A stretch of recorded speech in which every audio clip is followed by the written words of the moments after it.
बच्चों, आज हम सब लोग हिंदी व्याकरण की पाठ्य पुस्तक से व्याकरण तथा वर्ण दोनों पाठ पढ़ेंगे। व्याकरण के अंतर्गत हम व्याकरण के बारे में जानेंगे। व्याकरण क्या होता है? व्याकरण वह होता है जो शुद्ध रूप में लिखना, बोलना तथा पढ़ना सिखाता है। और वर्ण क्या होता है? वर्ण वह होता है जो हमें शब्दों का निर्माण कराना सिखाता है। वर्ण एक छोटी इकाई है जो भाषा की सबसे छोटी इकाई के रूप में स्वीकार की जाती है, जैसे अ, आ, क, ख, ग आदि। और इसके दो विभाग होते हैं, स्वर तथा व्यंजन। आइए हम विस्तार से इसको देखते हैं। नीचे दिए गए चित्र को देखो तथा वाक्यों को पढ़ो। गीता, मेरे को तेरे से काम था। गोपाल, तेरे को मेरे से क्या काम है। बच्चे प्रायः इसी प्रकार के वाक्यों का प्रयोग करते हैं बच्चों, परंतु ये सभी वाक्य अशुद्ध हैं। इन्हें हम इस प्रकार बोल सकते हैं, गीता, मुझे तुमसे काम था। गोपाल, तुम्हें मुझसे क्या काम है। इस प्रकार यह शुद्ध वाक्य है। सोचो, वाक्यों या शब्दों की शुद्धता अशुद्धता के बारे में हमें कैसे पता चलता है? उत्तर आसान है, हमें व्याकरण के ज्ञान से यह पता चल जाता है। तो बच्चों, व्याकरण हमें क्या सिखाता है? व्याकरण हमें शुद्ध रूप में लिखना, पढ़ना, बोलना एवं समझना सिखाता है। दूसरे शब्दों में हम कह सकते हैं कि व्याकरण वह शास्त्र है जो हमें भाषा को शुद्ध रूप में प्रयोग करना सिखाता है। देखो, व्याकरण से हमें किसके किसके बारे में जानकारी मिलती है? वर्ण के बारे में मिलती है, शब्द के बारे में मिलती है और वाक्य के बारे में मिलती है। आइए अब आगे हम इन्हीं सब के बारे में विस्तार से जानेंगे। हम पाठ 3 वर्ण में चलते हैं बच्चों। पाठ 3 वर्ण। बच्चों, आप सब वर्ण से परिचित हैं। वर्ण का मतलब होता है अक्षर। अक्षर, वर्ण दोनों एक ही हैं, जैसे अ, आ, ई, क, ख, ग आदि, ये सभी वर्ण हैं।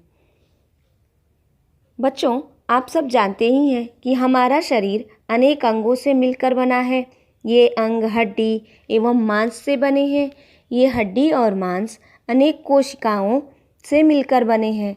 इस तरह कोशिकाएं हमारे शरीर की सबसे छोटी इकाई हो गई। जैसे कोशिकाएं हमारे शरीर की सबसे छोटी इकाई हैं, ठीक उसी प्रकार वर्ण भी भाषा की सबसे छोटी इकाई के रूप में होता है। वर्णों से शब्दों का निर्माण कैसे होता है यह भी जानेंगे। इसी प्रकार भाषा वाक्यों से मिलकर बनती है।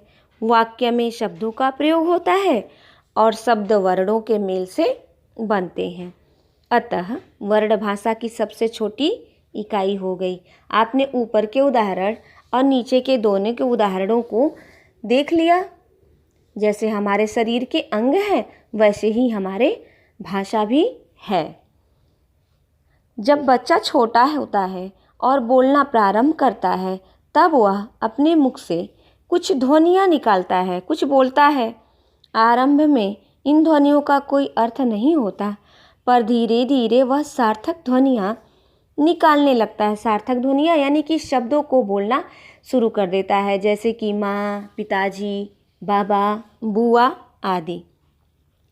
फिर वह पूरा शब्द बोलने लगता है और इसके बाद छोटे छोटे वाक्य भी बना लेता है, जैसे कि माँ कहाँ जा रही हो। इस तरह के छोटे छोटे वाक्य बना लेता है। तो वर्ण हमें क्या सिखाता है? भाषा का प्रयोग सिखाता है। छोटे छोटे वाक्य बनाना और शब्दों का निर्माण करना ही सिखाता है। बच्चों, आप वर्ण के बारे में अच्छी तरह से जानते हैं, फिर भी हम यहाँ देखते हैं कि वर्ण कितने प्रकार के होते हैं। तो वर्ण 2 प्रकार के होते हैं। पहला है स्वर। स्वर में कौन कौन से स्वर हैं? अ, आ, ई, उ, ऋ, ए, ओ, औ, अंग और अह। बच्चों, ये 11 स्वर माने गए हैं, जबकि अंग और अह ये दोनों अयोगवाह के रूप में माने गए हैं, क्योंकि इनका न व्यंजन के साथ मेल है न स्वर के साथ मेल है, पर दोनों के साथ रहते हैं, इसलिए ये अयोगवाह कहलाते हैं। अब देख लीजिए व्यंजन कितने हैं। तो हिंदी में कुल 35 व्यंजन अब स्वीकार किए गए हैं, जबकि कुछ दिन पहले तक केवल 33 व्यंजनों को ही स्वीकार किया जाता था। ये देख लेते हैं हम। क ख ग घ अंग, च छ ज झ इं, ट ठ ड ढ ड़, और ये दो और हैं ढ ढ, त थ द ध न, प फ ब भ म, य र ल व, श श स ह। बच्चों, ये ड और ढ के विकसित रूप हैं। इनकी गिनती भी अब व्यंजनों में होती है। जो ड और ढ हैं, इन्हीं का दूसरा रूप है, थोड़ा विकसित हो गया है, तो इसको बोलते हैं ड ढ। आइए हम आगे भी देखते हैं। संयुक्त व्यंजन, छत्री वाला छ, त्रिशूल वाला त्र, और ज्ञानी वाला ज्ञ, और श्रमिक वाला श। ये चार हैं, छ, त्र, ज्ञ और श्र। इनको संयुक्त व्यंजन कहा जाता है, क्योंकि ये दो से मिलकर बने हैं। जैसे क श से छ, छ से क्षमा, त र से त्र, त्र से त्रिभुज, ज इ से ज्ञ, ज्ञ से ज्ञान, श र से श्रम।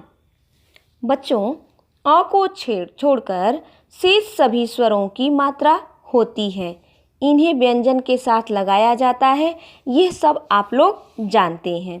अब हम देखते हैं कि वर्णमाला क्या होती है। तो वर्णों के समूह को वर्णमाला कहते हैं। बहुत साधारण बात है, परंतु वह समूह कैसा होना चाहिए? व्यवस्थित होना चाहिए।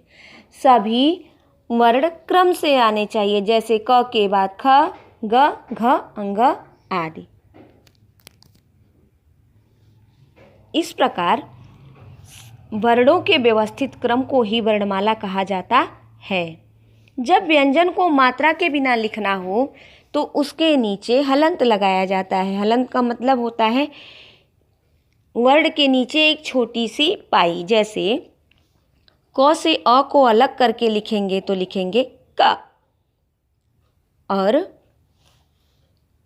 अनुस्वार क्या होता है? अनुस्वार के बारे में भी आप जानते हैं, फिर भी हम बता रहे हैं।